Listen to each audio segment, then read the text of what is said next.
Saúde os irmãos na paz do Senhor Jesus. Eu fico feliz de poder estar aqui mais uma vez com todos os irmãos, amém? Glória a Deus. Pastor Paulo não está aqui, mas uma oportunidade de poder estar ministrando a palavra de Deus. É uma responsabilidade grande para nós poder falar do amor de Deus, amém, irmãos? Mas a Bíblia diz que de maneira nenhuma nós podemos negar, né? De graça nós recebemos e de graça também nós temos que dar, amém? Não é por riqueza, por glória, mas por amor a Jesus que nós pregamos o Evangelho, amém? Então eu louvo a Deus pela vida do pastor Paulo, que sempre ajudou o nosso ministério. E também, irmãos, eu louvo a Deus pela vida do pastor Moisés, né? Sempre que eu venho aqui eu fico feliz de poder rever o pastor Moisés e a sua esposa, né? Deus abençoe. Prosei já bastante ali com o pastor Manelzinho. A gente já foi até Pernambuco e voltou. Tá, agora lembrei de cuscuz com carne boa, né? Tive lá no Pernambuco, cuscuz nome, coisa boa. Glória a Deus. Pastor Cabral também, abençoado, homem de Deus. Amém, irmãos? Quem veio ouvir a palavra de Deus? Eu vou ler a palavra de Deus. Nós vamos ouvir Deus falar no finalzinho. No finalzinho, 10 minutinhos, eu vou contar a experiência que a gente teve no país do Suriname. Amém? Das coisas que Deus fez, das almas que o Senhor Deus, né, fez nós conquistar, da obra que foi implantada dentro daquele país, os índios que nós, né, fizemos ali um compromisso, uma aliança bonita com aqueles homens, com aquele povo, e todo aquele trabalho, né, o processo que a gente passou, né, de ir, de voltar. Então no finalzinho eu vou contar aos irmãos a experiência, para você entender um pouquinho do país do Suriname e entender um pouquinho da obra missionária que a gente fez naquele lugar, amém? Amém. Então abra sua Bíblia comigo aí no livro do profeta Amós, capítulo 7, capítulo de número 7 do livro do profeta Amós. Glória a Deus.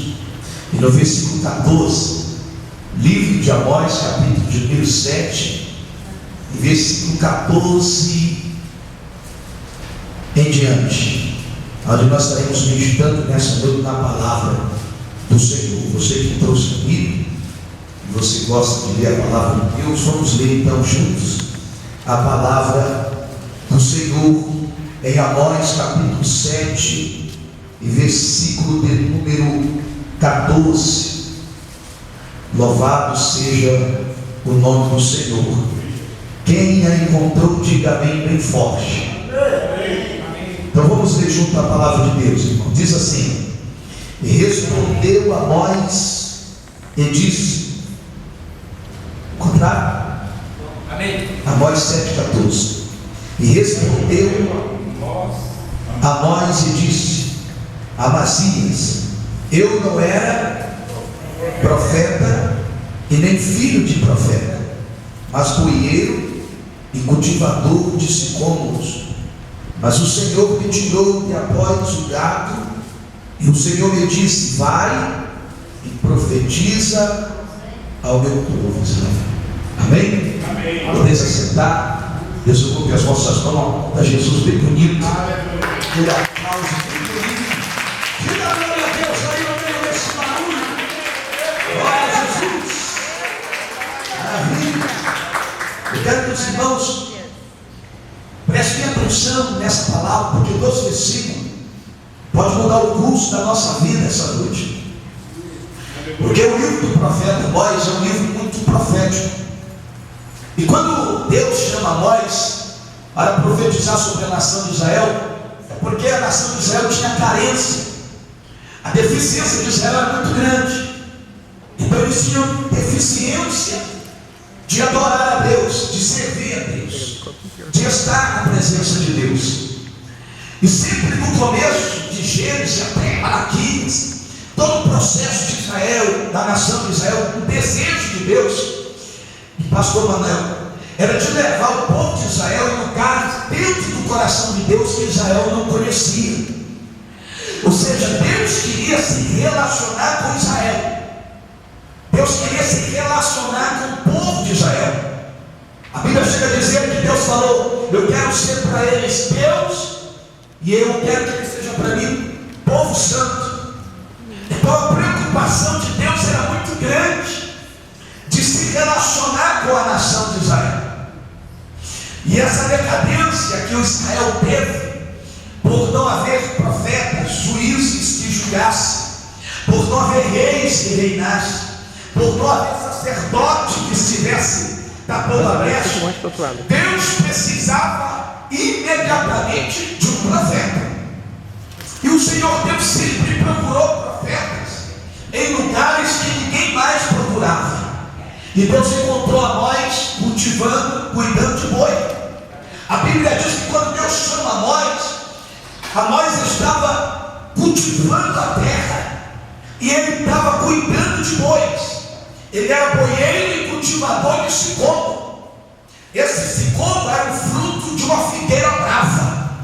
Se você for olhar, porque Amós cuidava desse fruto chamado sicômoro, era uma árvore semelhante à figueira, só que era uma figueira brava.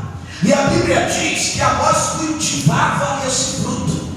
E esse fruto, quando ele brotava, pastor Moisés, sicômoro, quando brotava, ele amadurecia por fora, mas dentro estava verde, e não podia comer porque estava verde dentro. Então, como ele amadurecia por fora, não servia para alimentação, não podia ninguém comer desse fruto.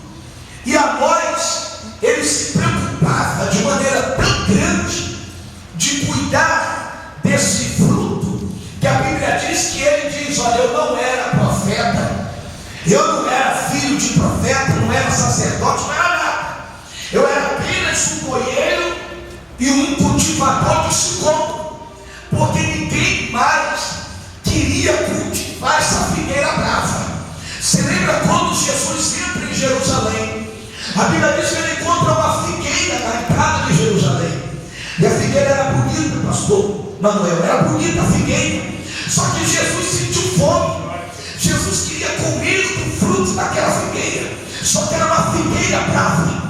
E Jesus começa a procurar nas folhas, entre as folhas, um fruto para comer.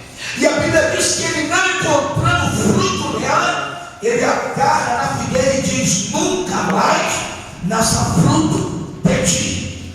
Então essa figueira imediatamente começa a secar, porque não prestava nem para gerar fruto. Então Amós, ele tinha uma estratégia para comer do fruto dessa figueira. E como ele podia fazer? Quando a figueira brotava seus frutos, Amós sabia que o único meio dela amadurecer era riscando ela, fazendo um buraco dentro, um buraco que chegasse no centro dessa figueira. Devido à chuva, ao sol, o risco que ele fazia em cada fruto fazia com que o sicômoro amadurecesse de dentro para fora. Aí é que eu abro um parênteses para explicar uma coisa muito importante. Amós, ele tinha que ter paciência para poder cuidar desse fruto, porque era um fruto que amadurecia por fora. E nós estamos vivendo um tempo de aparência no meio do povo evangélico. Nos 4 cantos da terra, a deficiência espiritual é muito grande.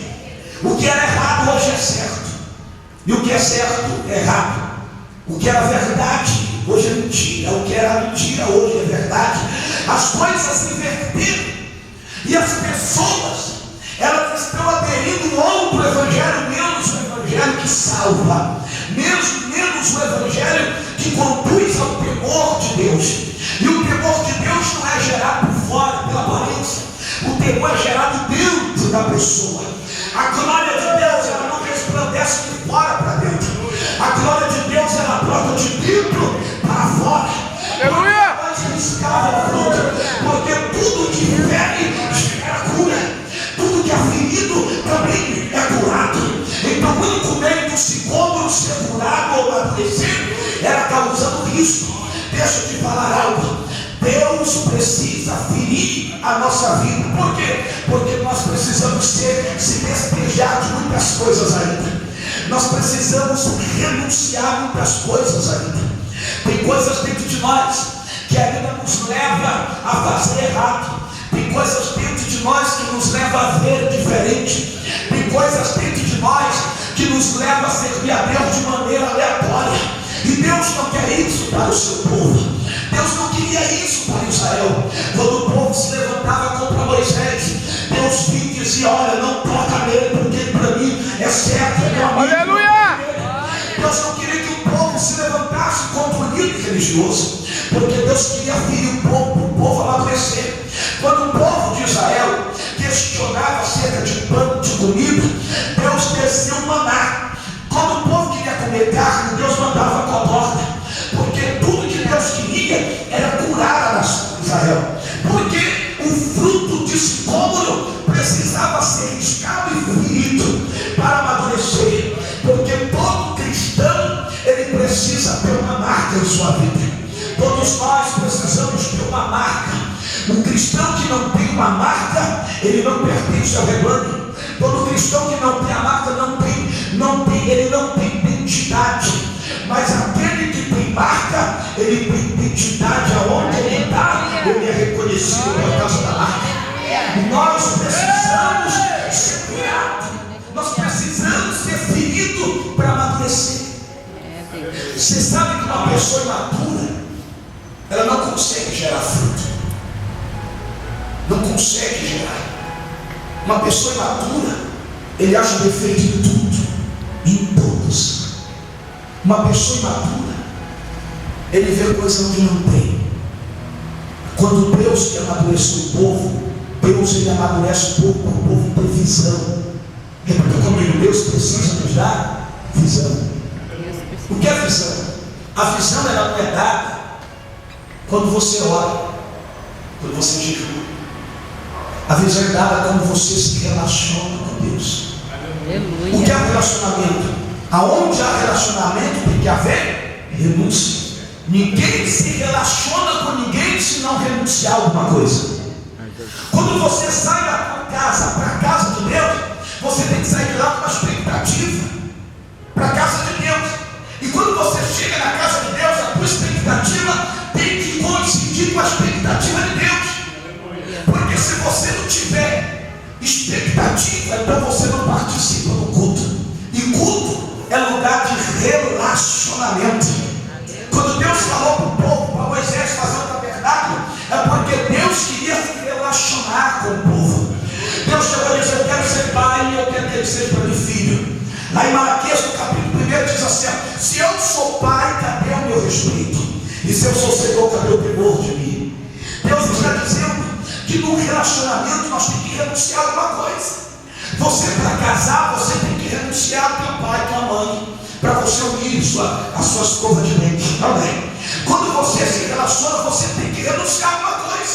Para você se relacionar com Deus, você tem que renunciar a sua natureza. Você tem que abandonar a sua natureza, o seu jeito de ser, o seu temperamento, tudo que você, a sua natureza tem que morrer. E você morre para a sua natureza, para você viver, para relacionar com Deus. E tudo que Deus queria era vir em Israel, para que ele entendesse que o maior relacionamento é com Deus. E quando nós temos um relacionamento com Deus, nós passamos a ter visão do reino de Deus, meu irmão. Quando você tem visão do reino de Deus, em Apocalipse capítulo 4, que quando João começa a ter a visão do capítulo 4 do Apocalipse, ele vê uma porta aberta no céu, e ele vê que querubins e anjos adorando a Deus, e eles começam a dizer: santo, santo, santo é o Senhor dos exércitos, a ele a glória, o poder, o domínio pelo século dos séculos. E ele olha mais adiante os 24 anciões que tiravam as suas coroas e diziam: digno é o cordeiro que foi morto, mas está vivo. Ele olhava mais adiante e via os anjos dizendo: a ele a glória, o domínio para o século dos séculos. Quando ele via no céu, a adoração era grande. Por quê? Porque ele se relacionava com Deus. Ele não estava adorando o homem, ele não estava adorando o que eles possuíam. Ele estava adorando aquele que estava sentado no trono. E aquele que está no trono, ele tem o controle de tudo. Ele tem o controle de todas as coisas. Deus tem o controle da tua vida, da tua casa. Deus tem o controle dos teus filhos, do teu dinheiro. Por que eu estou falando que Deus tem o controle? Porque enquanto nós não reconhecer Deus como governador da nossa vida espiritual, Deus nunca vai governar a nossa vida. Deus só pode governar quando você abre a porta para que Ele entre. A Bíblia diz no Salmo 24, no versículo 7, diz assim: levantai a porta as vossas cabeças, levantai a entradas eternas, porque entrará o Rei da Glória. Deus só pode governar uma casa quando alguém abre a porta para Ele. Então, se você abrir a porta da tua vida espiritual, você não vai amadurecer por fora, você vai amadurecer por dentro. Porque a tendência dos escândalos, a tendência da corrupção, a tendência do pecado não vai melhorar. As coisas não vão melhorar. Eu tenho uma má notícia para te dar: aperta o cinto, tudo isso vai piorar. Mas aquele que amadurecer por dentro, ele não vai perder a sua coroa, nem a sua salvação. Aqueles que amadurecer por dentro, ele entrará no reino de Deus cantando um hino novo. Glória a Deus, aleluia. Eu quero dizer para você, Deus de maravilha. Jesus está preparando a igreja. Jesus está preparando a igreja para que a igreja se relacione com Ele. Durante todo esse tempo, o inimigo mudou o sistema. Hoje, em muitos lugares, as pessoas estão buscando a material. E as pessoas estão investindo num templo de pedra. Estão esquecendo um templo que é o corpo do Espírito Santo. Os homens investem no que é terreno e esquecem do que é espiritual. Quando o homem constrói megas igrejas, eles constroem para eles governarem. Mas quando Deus constrói, quando Deus liberta, quando Deus transforma, Ele libertou, transformou para que Ele governasse. Aleluia. Se você está aqui é porque você aceitou o governo de Deus. Glória a Deus. Se você está nesse banco é porque você aceitou o governo. Então, nós precisamos mudar algumas coisas em nossas vidas. Nós precisamos mudar o nosso sistema e não aceitar o sistema que está sendo implantado no mundo. Porque no céu a Bíblia diz que algumas coisas vai ser cobradas de nós: a fé, o temor e a obediência. E Deus, Ele olha para a nação de Israel e Deus precisa de um profeta para profetizar. Quem é esse profeta? Deus precisava de um homem e Deus escolhe a nós para profetizar. E quando a Bíblia fala disso, como da figueira brava, eu falei para você que é um fruto que amadurece de dentro, de fora para dentro. Amadurece apenas por fora, dentro fica verde. Mas quando é riscado e furado, ele amadurece de dentro para fora. Lá no Evangelho de Lucas, capítulo 19, Jesus entrando agora nas cidades evangelizando. Jesus encontra um homem, cobrador de imposto, chamado Zaqueu. A Bíblia diz que Zaqueu era odiado por todas as pessoas daquela região. E ele tinha pessoas que trabalhavam para ele. Zaqueu enriqueceu roubando os outros. Só que o roubo de Zaqueu causou um impacto dentro dele. Porque Jesus agora vindo de Jericó, de outras cidades, entrando na cidade de Zaqueu.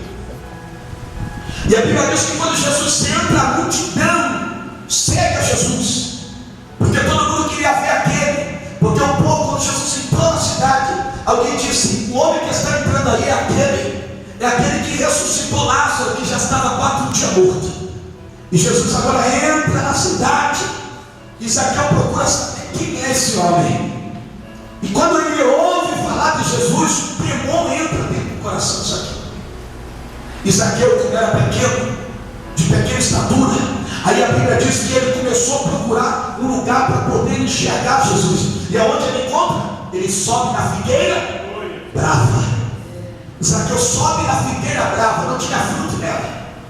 Mas Jesus, ele sabe como fazer. Quem era o fruto da figueira? Era Zaqueu. Porque Zaqueu estava maduro por fora, mas dentro ele estava verde. Aleluia! E ele precisava de um ferimento para amadurecer dentro. Quando ele sobe na figueira, ele se esconde no meio das folhas para ver Jesus. E Jesus, quando vai entrando, ele tem uma visão e ele olha. E ele vê Zaqueu, o fruto da figueira, o sicômoro lá. E Jesus grita dizendo: Zaqueu, desce depressa, porque hoje me convém entrar na tua. Glória a Deus. Existia 3 lugares de adoração. O povo de Israel, ele tinha uma cultura, uma tradição. Eles tinham 3 lugares que eles cultuavam a Deus. O primeiro lugar que eles cultuavam a Deus era no templo, lá no Monte Moriá, no templo de Herodes, que o povo reunia, ele superlotava e eles cultuavam a Deus lá. Quando não era no templo, eles cultuavam a Deus na sinagoga. E na sinagoga não cabia muita gente, era 10 pessoas, 15, até menos pessoas, porque Israel só podia abrir a Torá se tivesse 10 pessoas. Se tivesse 9, eles não podiam abrir, porque a totalidade era 10. Os sacerdotes só podiam fazer culto se tivesse 10 pessoas. Era lei. Mas na graça, Jesus disse: aonde tiver 2 ou 3 reunidos no meu nome, ali eu estarei presente. Aleluia! Então, a Bíblia diz que eles adoravam na sinagoga. Mas o terceiro lugar de adoração não era no templo, não era na sinagoga, mas era dentro de casa. O terceiro lugar de adoração era dentro de casa. E dentro de uma casa existem 2 altares. Dentro de uma casa existem 2 tipos de altar. O primeiro altar de uma casa, eu já falei aqui para os irmãos um tempo atrás, é a mesa de jantar que você come. Por quê? Porque o altar, a mesa é o altar, porque é lá que você celebra a Deus pelo plano que Ele preparou para você alimentar. Aleluia! É o altar da comunhão, é o altar da aliança, é o altar da provisão. Porque hoje, antigamente, o princípio era esse: você reunia o marido, o pai, o dono, o chefe, sentava na cabeceira, a mulher na outra cabeceira e os filhos ao redor da mesa, e eles davam as mãos, e eles então celebravam a Deus pelo alimento que Deus preparou para eles se alimentarem. Era assim antigamente. Era o primeiro altar. O segundo altar dentro de uma casa é a cama onde tu dorme. É a cama da tua casa. Você sabia disso? É a cama da sua casa. Por que o altar? Porque todo altar, quando era levantado o altar, tinha que ter um sacrifício. Imolava-se um cordeiro, imolava-se um bezerro no altar. E quando você dorme, você morre. Não é heresia que eu vou falar, porque a morte, ela é apenas um sono. A morte é um Sonho. Paulo diz: quando Cristo vir, os que dormem em Cristo ressuscitarão bem. Então a morte é apenas um Sonho. Quando Jesus entra na casa daquele homem, a filha de 12 anos estava lá, e alguém disse: ela está morta. Jesus entra e diz: não está morta, apenas dorme.